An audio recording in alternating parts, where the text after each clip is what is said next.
দাড়ি যারে আল্লাহ দিছে ওর দোয়া করা উচিত, আল্লাহ একটা পাকে কিনা, কেননা পাকলেই গুটি লাল, পাকলেই গুটি, বলবেন গুটি লাল কি করে, কেননা আল্লাহ নিজে বলতেছে ইন্নাল্লাহা লা ইস্তাহি বি শাইবাতিন, ওইখানে লেখা নাই পুরা দাড়ি পাকতে হবে, একটা পাকলেও।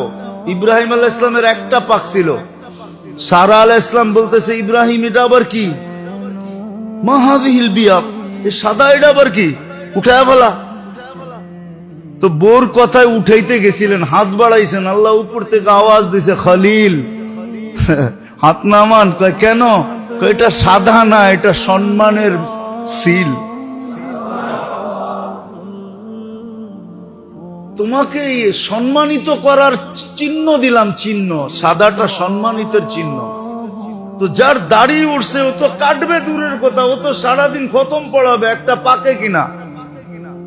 যদি কয় পাকে কি জন্য, কয় পাকলেই তো গুটি লাল, আল্লাহ লজ্জা করবে শাস্তি দিতে, আর কি দরকার। আর জাগো সব ডিপাইকা গেছে, ওগো তো কোনো কথাই নেই, ওগো তো ডেলি খুশির জন্য মানুষে ফুল দেওয়া দরকার। আরে তুই ফুল দেস কেন ডেলি সকালে উঠা, আরে দাড়ি পাকছে ফুল দিমু না তো কি দিমু, আল্লাহ লজ্জা পাবে, লজ্জা। তো দাড়ি দেখে তো জান্নাতে চলে যাবে, কসম খোদা।